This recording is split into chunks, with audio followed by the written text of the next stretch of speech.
welcome to the Deuce podcast. I'm Brad. And I'm Jeremy. And Jeremy, we're doing episode 125 today. We decided it is close around New Year's Eve, so we thought we'd do the sequel to the Poseidon Adventure from 1972, Poseidon Adventure.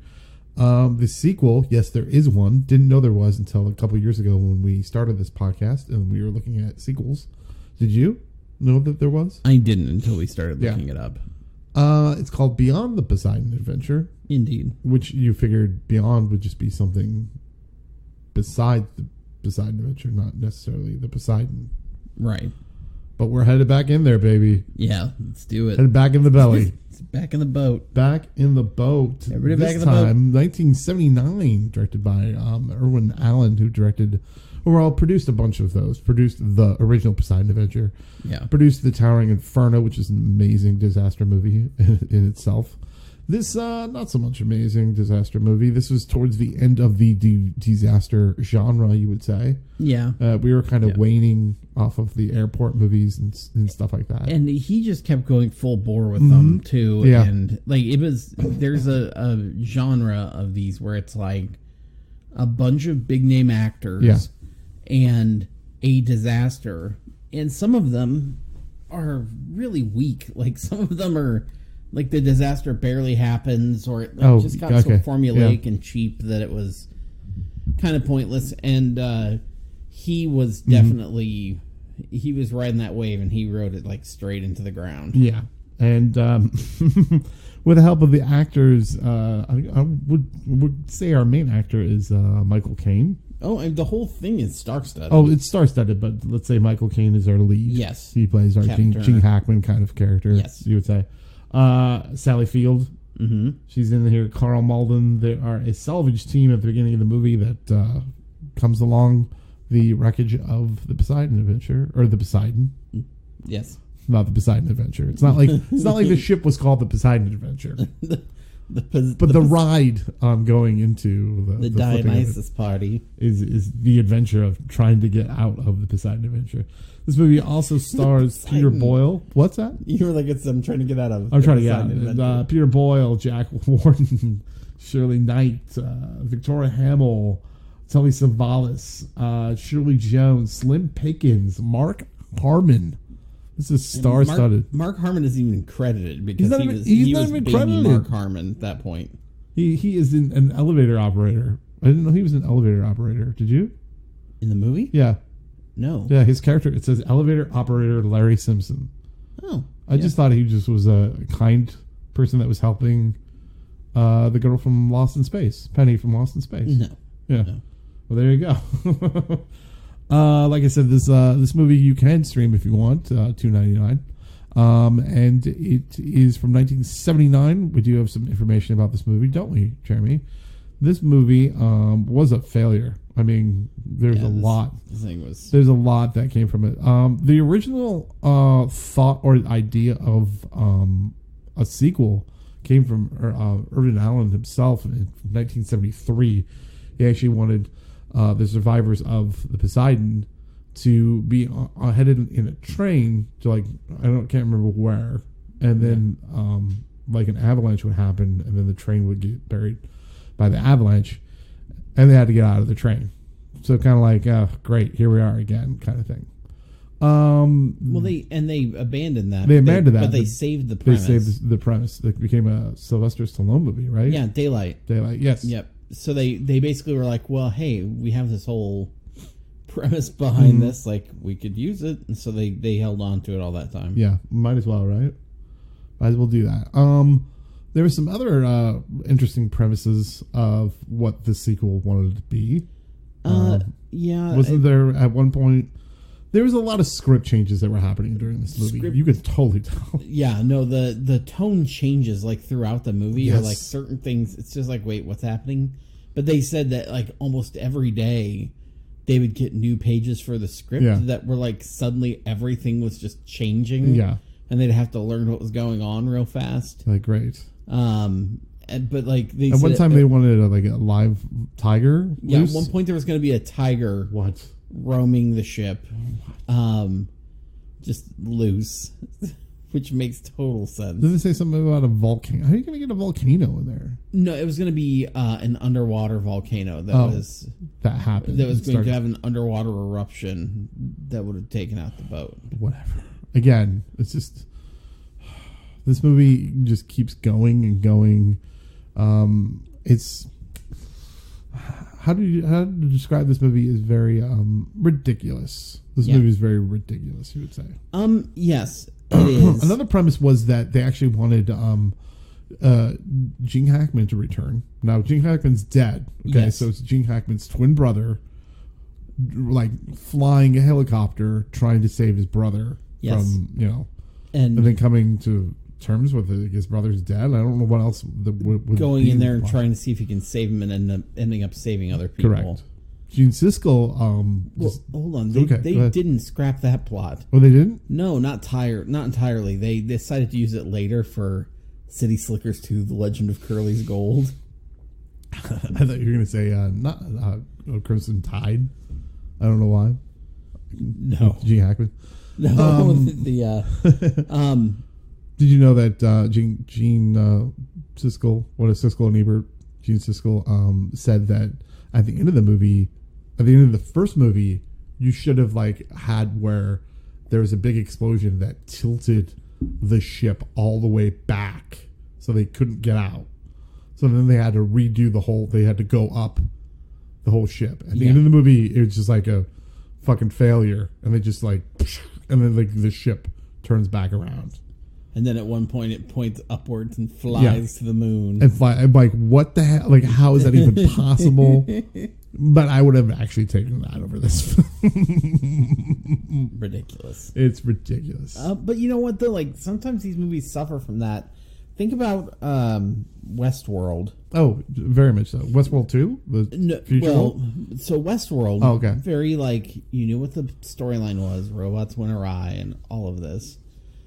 When Future World comes out, the plot was so dramatically different. Oh, yeah. And I think that's why people have a problem with it, is because it's like, well, this was strayed far from what the formula was. It was no longer about just the Man in Black coming around. It was a whole government. But don't you feel like this movie they were trying to hit gold again? Like they were just let's try to do the same thing, but let's throw everything at the wall. It really wasn't like a disaster movie. Not really. It started out like one, and this is where I think it got weird for me, and I could just tell this was some sort of a script change. It is. I'm sorry. I think it was. Well, maybe we should get to that when we get through. We probably should. But do we have a plot synopsis? I do have a plot synopsis. So let me get back here. Okay. After the Poseidon adventure, in which the ship got flipped over by a tidal wave, the ship drifts bottom up in the sea, which of us haven't. While there are passengers still on board, waiting to be rescued, two rivaling salvage parties enter the ship on search for money, gold, and a small amount of plutonium. Spoilers. Yeah. Spoilers. Well, because Telly Savalas is the other salvage guy. Well, that's not what he comes in as. So. Right, no. He comes in, we think he's... This is why I think this was all over the board. I think so, too, because he comes in as the Red Cross. Yeah. Right? Yes. Like a suave, Red Cross kind of person. We're on a boat. They even have, a fucking flag. Yeah. I mean, they're all going out for this. Yes. This scam. Yeah. So that's why I'm like... And also, it's he's just kind of playing coy, I guess. He's but not it really didn't feel like that. I've seen him play I'm the bad guy's pretending to be good. Right. You've seen him do that before, and that's not how he was playing it. That's not how he was playing it. And then he traded it at one point. It's well, I figured they were we don't know what to do with Telly Savalas now. He just went off on his own. To go, but here's where I knew that they didn't know what to do with him, because he was there to rescue people, I guess, right? Yeah. But the other salvage people were actually doing more of the rescuing, and throughout the whole movie, we kept bringing more and more people on. Yeah, right. In these I'm sorry, these sound stages have to be smaller than a thimble.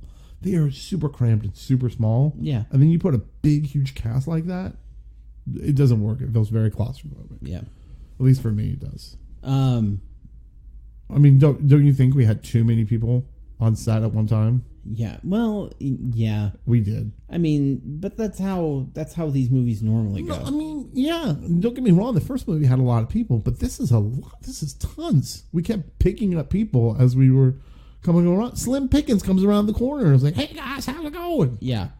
No, just out of the blue. Goofy, out of the blue. Slim Pickens just shows up. Well, yeah, as Slim Pickens does. As Slim Pickens does. Yes. So like this movie too.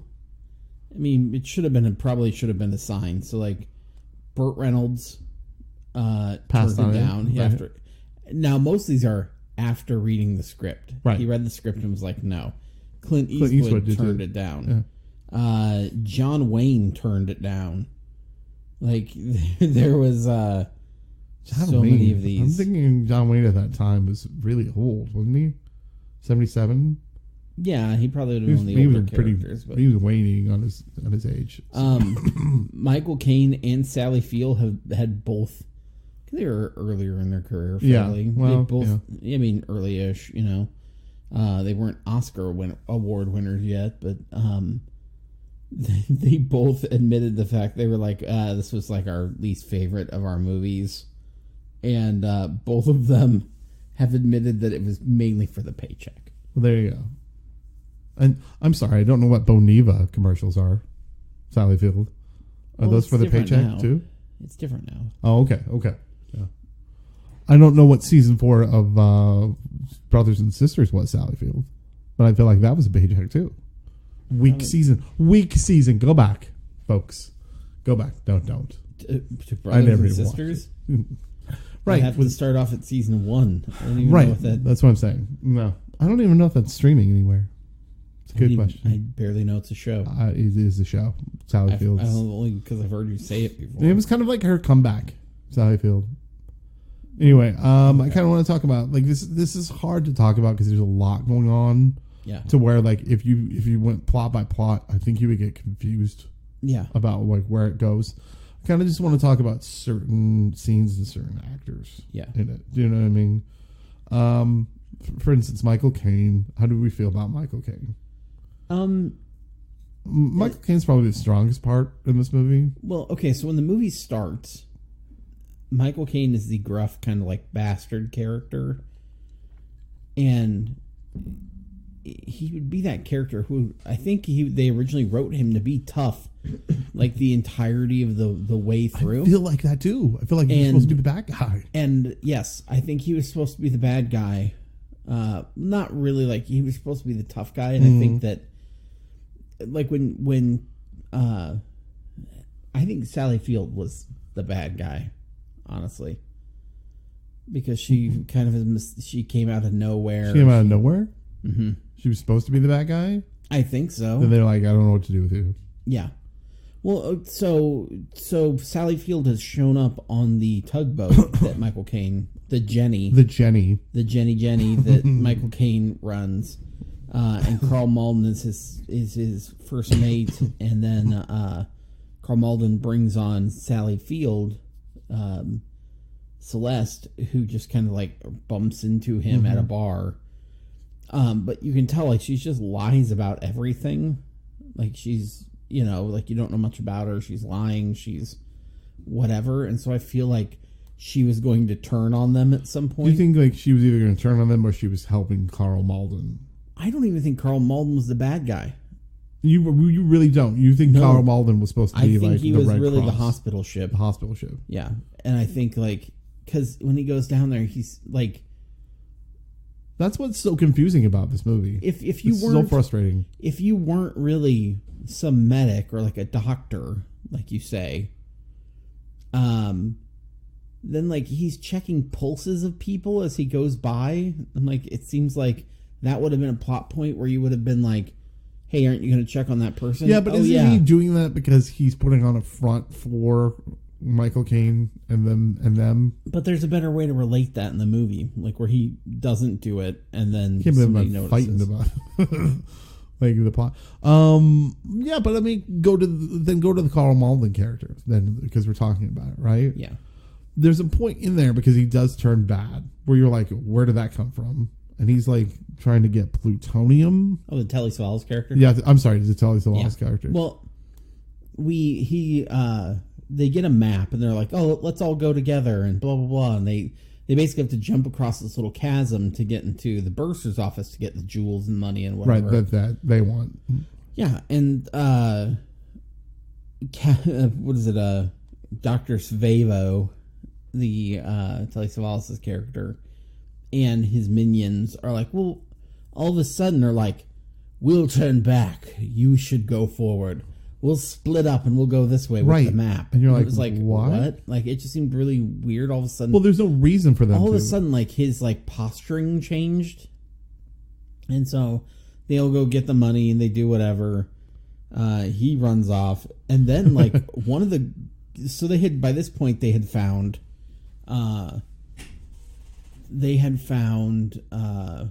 Peter Boyle. And who can I say, like, every time he was on screen and wasn't talking, I was like, oh, Ed Asner's in this movie. It's true. Peter Boyle, they find Shirley Jones, who's a nurse. Mm-hmm. And then they find, Veronica Hamill? Yeah, and that's the good old, Veronica Hamill. Yeah, and so... Suzanne. Yeah, and so they find them, and they go down there to get money and whatever. And I think while they're on their way there, that's when they run into Slim Pickens. Yes, Slim Pickens. Mark Harmon comes around the corner, and then like Peter Boyle's daughter, along with Mark Harmon, played by Angela Cartwright, who is from Lost. Comes around the corner conveniently, and he's like, "Oh, it's my daughter!" Yay. Yeah, out of the whole boat, she was right like there. And Slim Pickens is like, "I'm a millionaire. Whoa, look at me! Yeah, I'm a millionaire Texan." Yeah, and I'm like, "Okay, sure." Who is drunk? Who are you? Yeah. But Suzanne doesn't come down. Instead, she leaves. Yeah. And she goes to... That'd be like, hello, where'd she go? Yeah. Well, she goes to, like, a filing cabinet, and it's, like, looking for, like... Why? Look for cargo manifests. Right away, and finds it right away. Yeah. The first manila envelope. And then she runs back, and she hands it to Telly Savalas, and then makes out with him. I know. And we were like, what? And she's like, our plan has worked. Yes. Wait, I'm sorry, what? Our plan is like you plan to be in the ship that got knocked over by a tidal wave? He said this, because he goes, I didn't work 2 years for this. I'm like, 2 years? Did you plan for the ship to go capsize? A tidal wave? A tidal wave? I don't think so. He made some butterflies flap their wings somewhere. I don't 2 years in the making of this. I don't think that you can control weather, Telly Savalas. Maybe you can. I don't know. Yeah, that made no sense. But we never got that explanation. Yeah. And he's like, I'm going to go in there further. It's just that he's a terrorist that wants plutonium. Yeah. Well, and nobody knows what it is except for her now that she's read it. Right. And she's like, well, I'm going to get off here with the rest of the people. Like, they're on their way out. I'm going to get out because the boat is going to sink. Right. And he's like, okay, goodbye, my love. And she, like, walks away, and he's like, kill her. I know. So, like, right away, she gets shot. And you're like, what the? Yeah. And then, like, the guy's like, I shot her, but she ran away. And so he's like, we'll go back and kill her. And he's like, all right. And so he runs. She magically has an axe. And she has an axe that just swings around the corner and kills the guy. And then she eventually dies. Sally Field, her character. I mean, obnoxious. Obnoxious. I hate her character. She filled what she was supposed to do. Like, this is what she was supposed to do. She was supposed to be annoying. She has a couple funny lines, but for the most part, she was annoying. Yeah, you could tell she was. There's a tense scene that's supposed to be where they go through the tunnel in the kitchen. Yeah, and like it's supposed to be an emotional scene between her and Michael Caine. Yes, where she's crying, which is ridiculous because we don't see any fucking tear in her eye. And then he says something, and she goes, "What?" She totally switches. Yeah. Do you know what I'm talking about? Yes. She totally switches her emotion. Yeah. And I'm like, where were you? She's crying. And by this point... Are you schizo? By this point, he's called her monkey the whole time. Yes, that's true. Because Carl Malden made a reference to... It's better than when I brought up monkey on the ship last time. And so she broke something, and then he was just like... So he calls her monkey. Yeah. So they get down in here, and like he can't get through this grate, and they're trapped. She starts crying. She starts confessing that she's lied about like all these things that she's done, and screaming. And then he says, "Okay, monkey, don't whatever." And she's like, "Oh yeah, that's what it is." Monkey, you called me monkey. I hate when people call me monkey. Yeah, like, she's so upset. Where were you? Where did this like emotion just change to? You could tell she's just like, I got to film today. And then he's like, Celeste, and she's like, what? I know. And just like stopped. It was just like, what are you doing? She like, I don't know. It was like she was doing a comedy thing. Oh, it was awful. Seen it. That scene was awful. I turned to you and I laughed because it was so bad. It is bad. It's honestly what you do not do when you're acting. Yeah, no, she treated it as she saw the movie as a joke and she treated it as such, and it comes across in her performance. Oh, it's a paycheck for her. Yeah, very much so. Very much so. She said she doesn't care. Some of the other characters, for instance, Peter Boyle, who I said, by the way, who's I swear wearing the same thing as Ernest Borgnine in the first movie. Well, it was the style of the time. I guess it was the style of the time. You got to remember, it was New Year's Eve. People were dressed up. Yeah. Like I just didn't get enough exposition with these characters to actually fucking care about them. Yeah. I don't know about you. Well, at one point there's this stupid because he changes line. Too, where I'm just like, what? There's this stupid line. He goes, Michael Caine's like, well, let's go down into the belly of the boat instead of taking you out.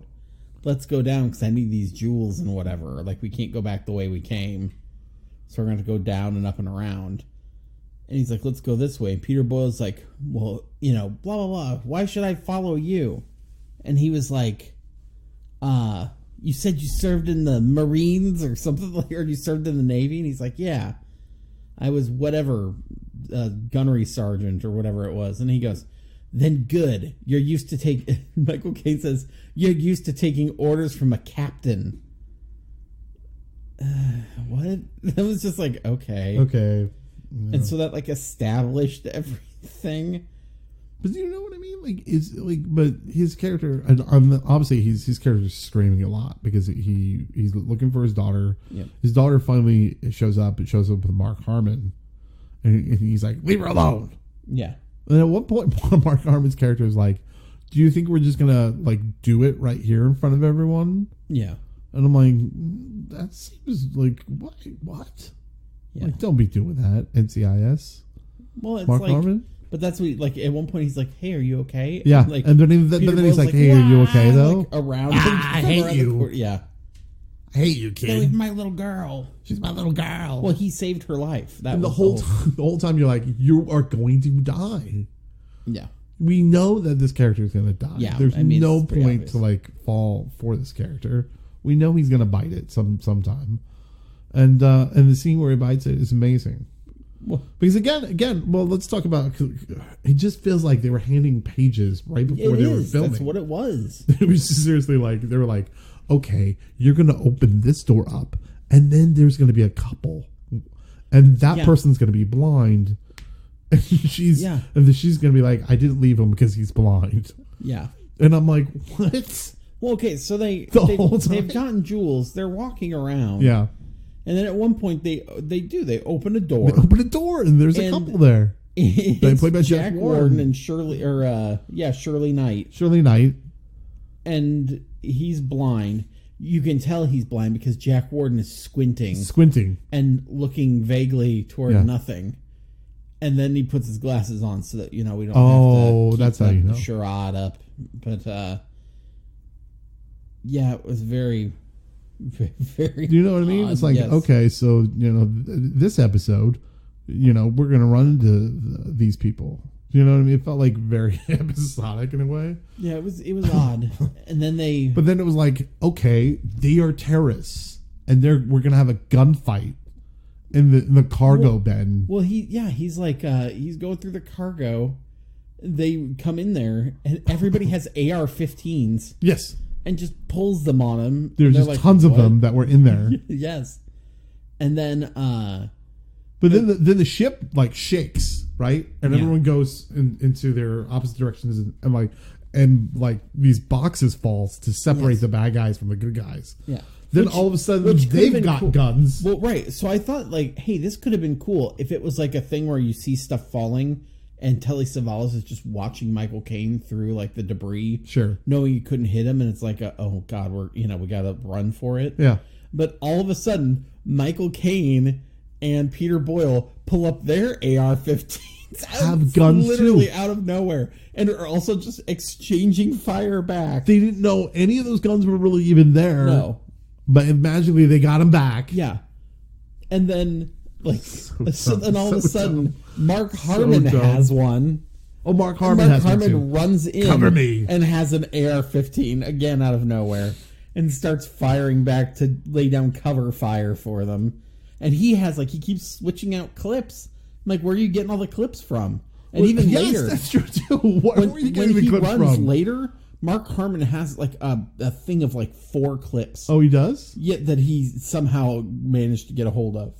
But like survived every time that they were, swimming or doing whatever. I mean, Jesus. Yeah.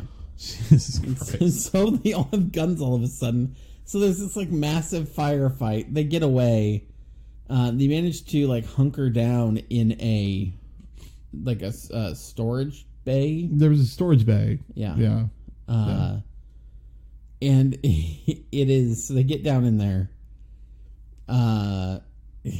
And they have I'm trying to think of like, okay, so it's like the sweet moments where like all the characters are talking. We're gonna to be each okay. other. We're gonna this and this. And they said Michael Caine's like, we got to close the door because they could come through there, right? And so, mind you, these are like metal bulkheads, and there's no ricochets anywhere. Right? Yeah. You're in the cargo area of like a ship. These sets are pretty bad. Like you see, there's a couple times where Michael Caine kicks a metal door, and like the whole hallway shakes because it's very clearly plywood.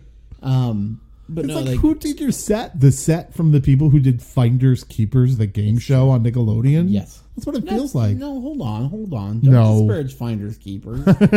No, They run out there, or like they're just like, well, we got to close the door, and they cover me, Mark Harmon, and so like they start. I hate you because you want to bop my sister or my daughter, but cover me, Mark Harmon. But they don't like hug the wall and go or anything like that. They're just like charge like, out into the open. No, and so when they go, and somebody just pops in front of the door and just mows down Peter Boyle, and of course he shoots the guy back. So Telly Savalas and his other guy, his last man standing, who he has with him, like hunker down around the corner, and he's like, he doesn't close the door. They just kind of fall back, and Michael Caine is having this moment with Peter Boyle out in the open, where it's like it's okay. You did good. It's okay. Blah, blah, you sacrificed everything. Yeah, and he's like, take care of my daughter. Make sure she gets off the ship. Raymond, holy crap. Make sure she doesn't go to Iowa. She goes to New Jersey instead. And so it's like this I don't want that Mark Harmon guy anywhere near her. It's this long, drawn-out thing. It's so weird. Raymond. And then, like, so they're like, he's talking to Michael Caine, but doesn't talk to his daughter. Well, eventually he does. And he's like, hey, sweetie. Bye, sweetie. Bye. Yeah, because you're moving to Iowa. And so the door is open the whole time, and Telly Savalas and his minion are like hunkered around the side. Obviously, could have ended this. Yeah, they could have ended the whole thing. And so Telly Savalas looks and he goes, throws a grenade. Hey, in there. look, that window is leaky. Let's throw a grenade in there. That's how that works. So, and then seal the bulkhead, and that way, the water will flood them out. Like, we'll just drown them in here. And then they find some other door. Yeah. Well, find a car. So he goes, okay, we're going to throw the grenade in there, whatever. And the guy who, I seriously think it was a goof. Oh. I'm not 100% certain, but I'm pretty sure it was, just by the basis of how it was delivered. The guy pulls the pin, and when he does that, like, he lets go, and the whole, like, apparatus comes. So now the grenade is live, and Telly Savalas was like mid-line about throwing it, and you hear him like stop and go, "Well, throw it." So I kind of think that the guy lost the handle, and Telly Savalas is like, "Just do it. Just get rid of it. Like, it's not even important to finish this." And so it goes off, and nothing happens at first. Eventually, the window breaks. Yeah. But there's also cars hanging from the ceiling. Mm-hmm. Cars that were not around in 1972. Well, okay, so the original movie came out in 1972. This movie came out in 1979, which means the original Poseidon tipped over in 1972. Don't have cars from 1975 on your set. Yeah. I mean, it doesn't make sense. Yes.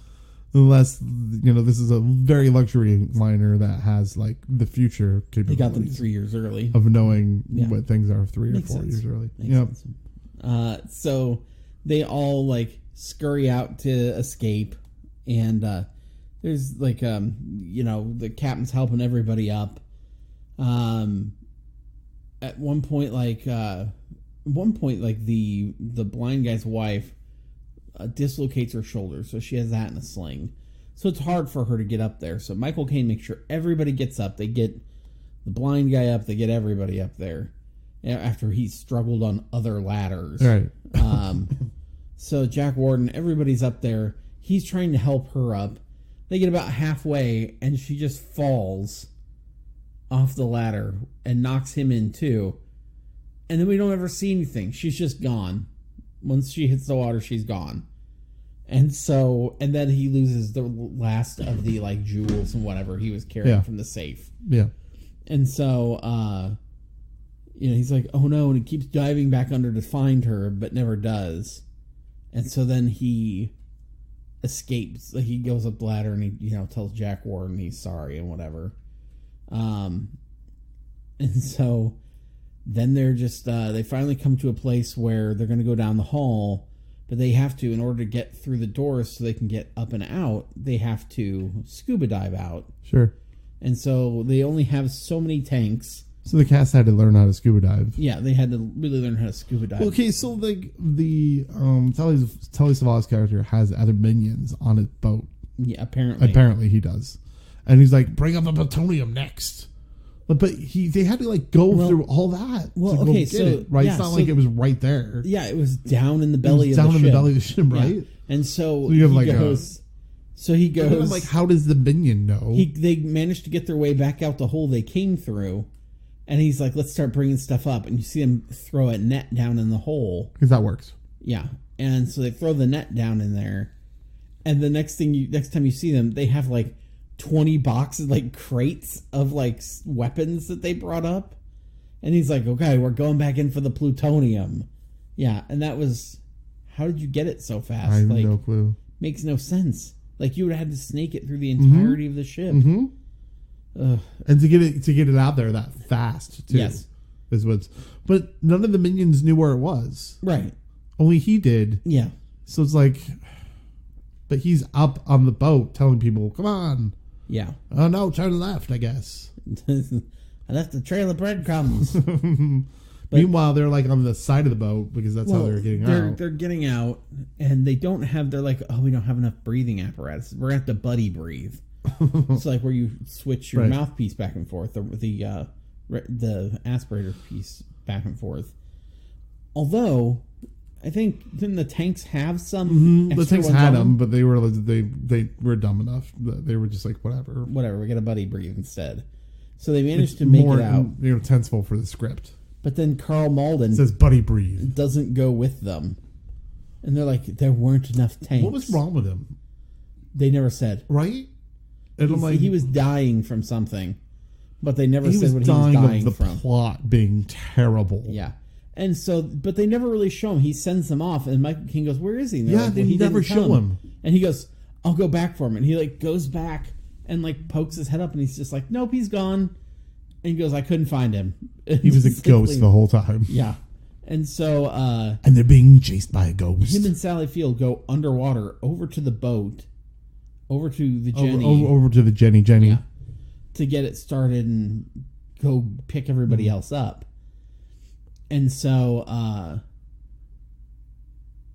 So they get over there, they get it started up, which of course alerts Telly Savalas and his guys, who start shooting at them.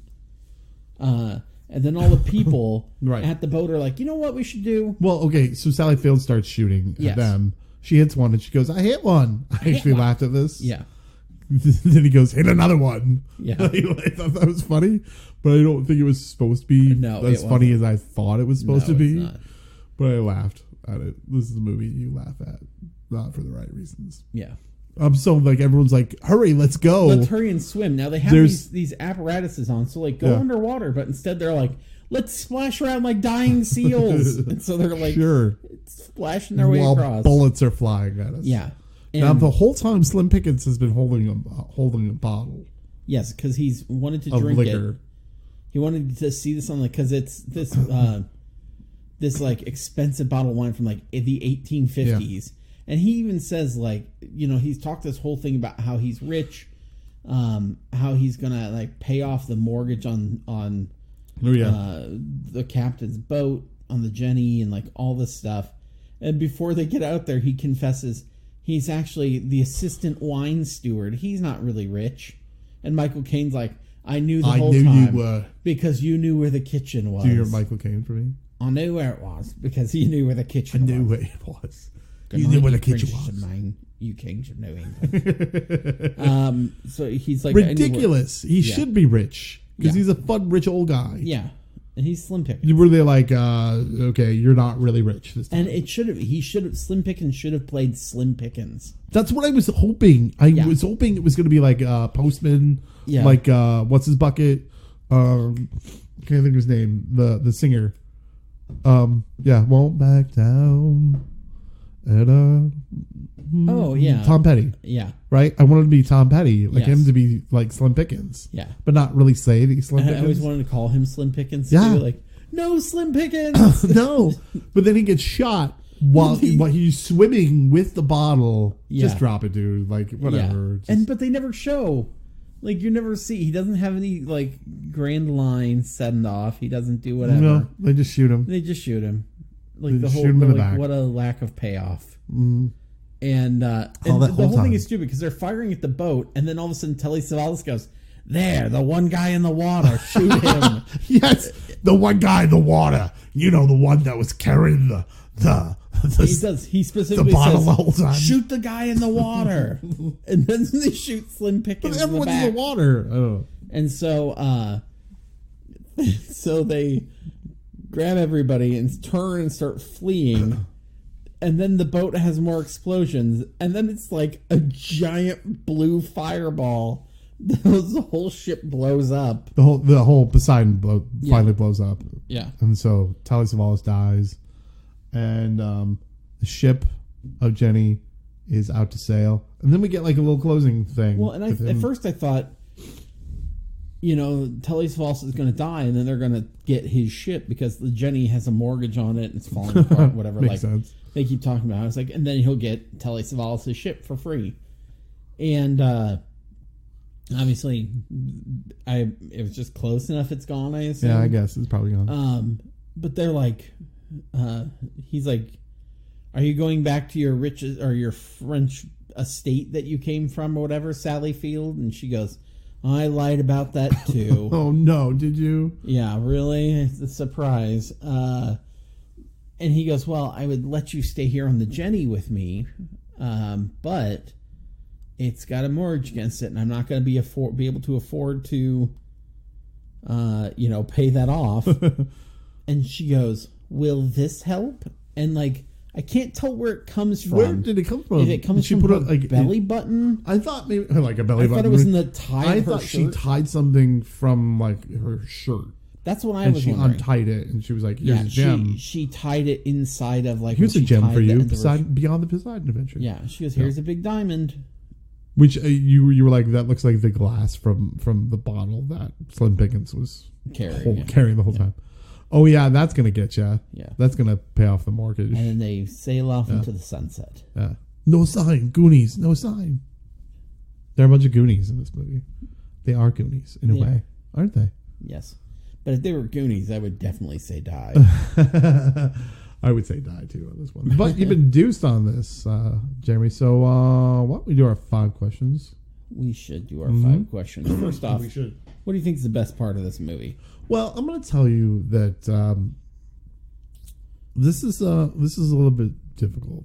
Yeah. I try to pull something positive out of everything that we watch. Having said that, the best part about this movie is the fact that it's awful. You can have fun with this movie if you want to have fun with this movie. Yeah. The best part of this movie is that I think towards the middle of it, everyone was like, crap, this is a terrible movie. Yeah. So let's just get it over with. So I think the best part of this movie is the fact that like you can just make fun of it. And it'd be okay to make fun of. Yeah. Like this is not Caliber. No. By any means. But if I'm going to be honest, Michael Caine, as far as acting, is probably the best acting wise. But again, he's phoning it in too as well. Yeah. I don't know what's your favorite part.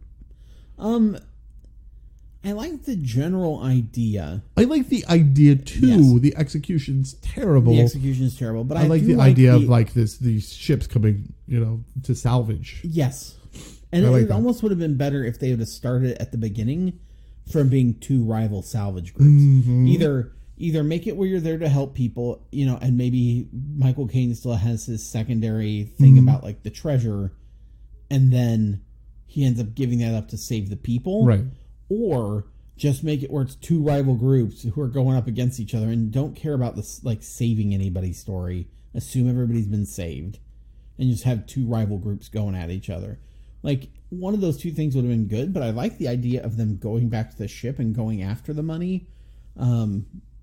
I thought that was pretty interesting, and I just think it was poorly executed. And obviously, like, the whole fact that they kept changing stuff as they would go, you can tell that they changed stuff as they went. It's like, if you're going to make a bad movie, just commit to the bad movie. Like, don't try to backpedal because it's only going to make it I agree worse. with you. Like, I like the idea of like, we have these 2 kind of factions of people. I mean, one of the 2 things I also would have been okay with, just we're here to save people.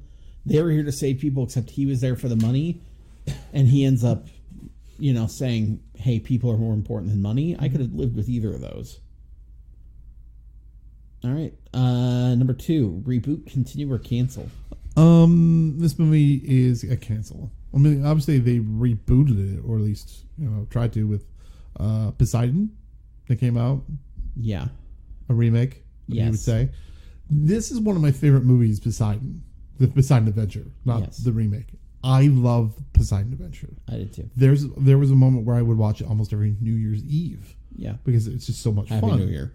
Right? Or something like that. Yeah, with Leslie Nielsen saying Happy New Year. Yeah, Happy New Year. I don't know why, but I really enjoyed it because there was more of an authenticity. I can't talk. Authenticity. Yeah, authenticity to the characters. I kind of felt for the characters. I got angry at the characters when I was supposed to get angry at the characters. None of this had this in this movie. Yeah. Which is a shame because you have caliber people like this. There's no reason that this should be a bad movie. The reason that this is a bad movie because of all those people that are in this movie is because you got a bad script. Yes, exactly. Bar none. Yep. Absolutely agree with you. See, I would have continued. And I would have had a story about people trapped in a movie theater who were trying to escape after watching, after a stampede of people wrecked the place after watching Beyond the Poseidon Adventure. It'd be called Beyond the Poseidon Adventure. Beyond the Poseidon Adventure. It just keeps going. Jesus. No, you're not serious. No. Okay. No, I hated the reboot. Did you? I never watched it. I refused to watch it. It's bad. It lacks all the stuff that made the first one good. Right. Like it lacks the heart of it in my opinion.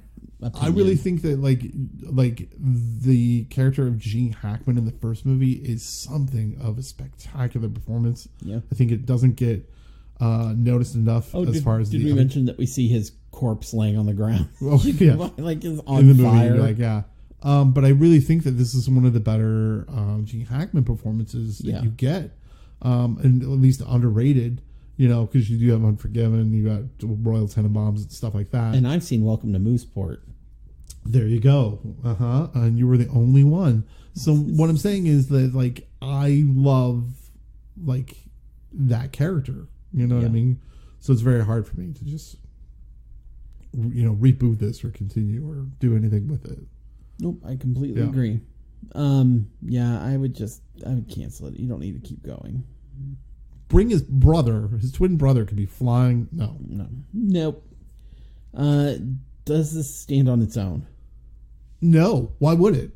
I mean, the whole point of it is, like, what happened to this ship if I didn't know what happened to it. Yeah. I mean, they kind of tell you a little bit, but they tell you incorrectly. Yeah. You know, they don't tell you about it's a tidal wave. They don't even know because they're scoundrels who have just come across this boat. So. Well, but it goes over. But you see that he's like, they're lost at sea too. But like their little ship survives, but But if I didn't know, I wouldn't know. I wouldn't know that it was set in New Year's Eve or New Year's. You know, unless now I'm seeing all these things that party. Well, they're all awfully tropically dressed for being like in the north in northern Atlantic. No, I don't think it does. Do you think it stands on its own? No, I don't think so either. I think it could have. I could think it could have with maybe the snow thing. Yeah. Yeah. But even that, you would have to know a little bit about these characters. Yeah. Does this make you want to watch the first one? I will watch the first one anytime I can get my hands on it and watch it. If this was the only one of them that you had seen. This is the only one I've seen. No, this does not make me want to watch the first one. This makes me want to not watch any of those disaster movies ever. Yes, agreed. From the 70s. Agreed. This is an insult to all the disaster movies that came before it. Yep. Not that they're high caliber, but you know. I agree with you. I think that it's just not up to that. I would think that the whole genre was crappy like that. And honestly, a lot of them are. but this type of movie, like, it's always low story and high, actor things. I think you can. I think you can. I think it's time for a reboot of these and to have more of. We had a resurgence of fucking disaster. I know, but but if you let me finish, I would continue by saying that, like in the horror genre, where it all becomes more social satire in a way. Yeah. I think you can get a lot of that through that, and I think you have. For instance, a movie called Snowpiercer that's just wonderful. That's more social, like standing as far as the topics that it does. But it's a disaster movie in itself, like an apocalyptic movie. But it's a disaster movie as well. You know what I mean? So we can have these, and have more of social impact that these movies should have in a way. But you're not gonna, because you're always gonna have Roland Emmerich. Mm-hmm. Alive doing these. So all right, sum up your experience in 2 words. Is that 2 words? Yeah. Those were my 2 words. Okay. Ridiculous sequel. It's just ridiculous. Bottom line, ridiculous. Yeah. I'll say sinking ship. Yep. That's pretty obvious. Yeah, makes sense. Where can people find us, Jeremy? People can find us on the deucepodcast.podbean.com, Google Play, Apple Podcasts, Stitcher, a lot of those podcatchers. You can also find us on Facebook, the Deuce Podcast, or you can find us on Twitter, also at Deuce Podcast. Happy 2020, everyone. There you go. So we wish you a happy new year. We'll be back in 2020 with more sequels, but in the meantime, folks, the sequel is king.